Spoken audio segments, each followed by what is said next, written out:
আসসালামু আলাইকুম। আশা করি সবাই ভালো আছেন। নিয়ে আসলাম আজকে আরেকটা নতুন রেসিপি। আজকের রেসিপি লাউ ডালের রেসিপি। আশা করি আপনাদের ভালো লাগবে। এর জন্য আমি নিয়েছি একটা মিডিয়াম সাইজের লাউ। লাউটা কিন্তু অনেক কচি ছিল। আমি লাউটা ছিলে তারপর কেটে নিতে হবে। কেটে নেওয়ার পর ধুলে অনেক পানি বের হয়ে যাবে, তাই লাউটা আগে ধুয়ে কেটে নিতে হবে। দেখেন আমি কিভাবে কেটে নিয়েছি। বিচিগুলো অনেক নরম ছিল, তাই আমি লাউয়ের বিচি ফালাই দেইনি। আমি আজকের এই লাউ ডাল রেসিপিটি রান্না করব প্রেসার কুকারে। খুব সহজেই ঝটপট রান্না করে নেব। এখানে আমি লাউগুলো দিয়ে দেব।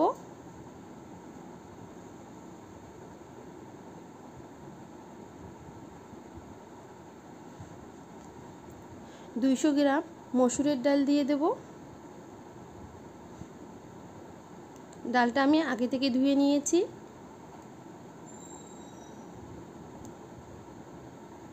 একটা পেঁয়াজ কুচি, মিডিয়াম সাইজের পেঁয়াজ কুচি, 4-5টা রসুনের কোয়া, 4-5টা কাঁচামরিচ ফালি,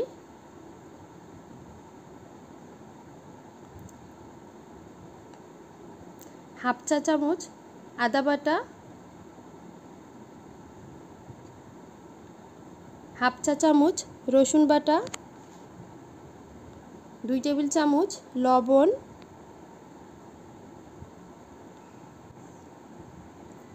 1 টেবিল চামচ হলুদের গুঁড়া,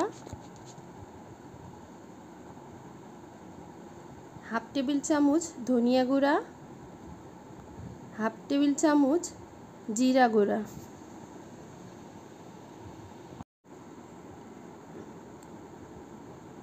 1 টিস্পুন গরম মশলার গুঁড়া, দিয়ে দেব হাফ কাপ পানি। আর আপনারা যারা পাতিলে রান্না করবেন সেক্ষেত্রে 1 কাপ পানি অ্যাড করলে হয়ে যাবে। আমি এখন ঢাকনা দিয়ে 2টা সিজ দিয়ে নেব। 2টা সিজ দিলে হয়ে যাবে।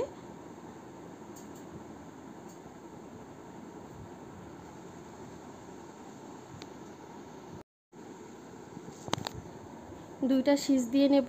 2টা সিজ দিলেই সিদ্ধ হয়ে আসবে, আর সিজ দেব না।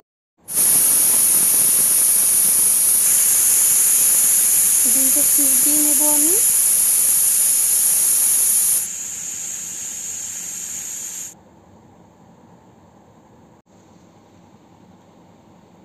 ভিতরে বাতাসটা বের করে দেব।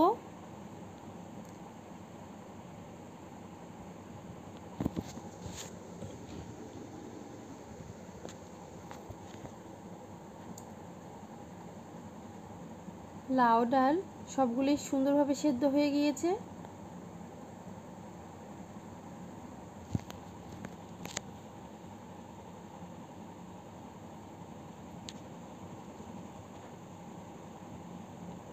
দেখেন কত সুন্দরভাবে লাউটাও সিদ্ধ হয়ে গিয়েছে।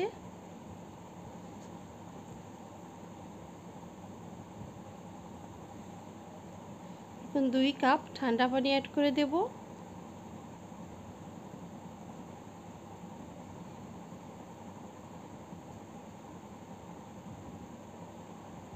দিয়ে আমি বলক উঠাই নেব।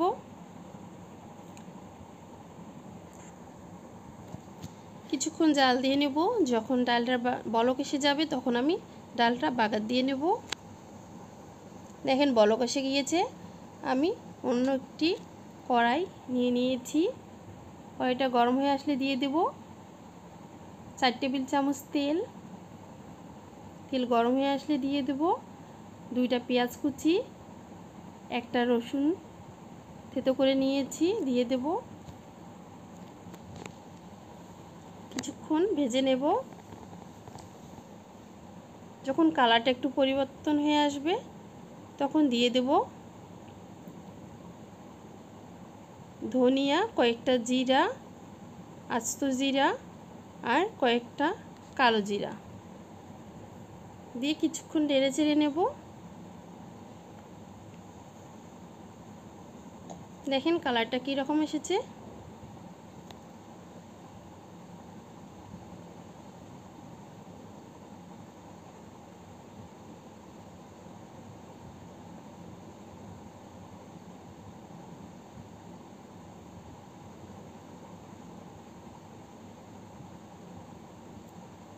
এখন দিয়ে দেব ডালগুলো, ঢেলে দেব। ডালগুলো ঢেলে দেওয়ার আগে ডালগুলো আগে নেড়ে নেব, নেড়ে নিয়ে ঢেলে দেব।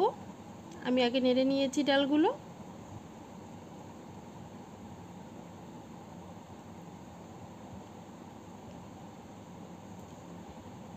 এখন সামান্য একটু জিরা গুঁড়া দিয়ে দেব। আপনারা যারা আমার এই ভিডিওটি দেখছেন, যদি আমার চ্যানেলটি এখনও সাবস্ক্রাইব না করে থাকেন তাহলে প্লিজ আমার চ্যানেলটি সাবস্ক্রাইব করুন। আশা করি আপনাদের আজকের এই লাউ ডাল রান্নার রেসিপিটি ভালো লেগেছে। যদি ভালো লেগে থাকে তাহলে প্লিজ ভিডিওটি বেশি বেশি করে লাইক, কমেন্ট এবং শেয়ার করবেন। ডালটার বলক আসার পর আমি আর 2 মিনিটের মতো জাল করে নিয়ে চুলাটা বন্ধ করে দেব। দেখেন ডালটা হয়ে গিয়েছে। ডালটা কিন্তু খেতে অনেক মজা হয়েছিল। আশা করি সবাই ট্রাই করে দেখবেন, ভালো লাগবে। সবাই ভালো থাকবেন, সুস্থ থাকবেন। ভিডিওটা বেশি বেশি করে শেয়ার করবেন। আল্লাহ হাফেজ।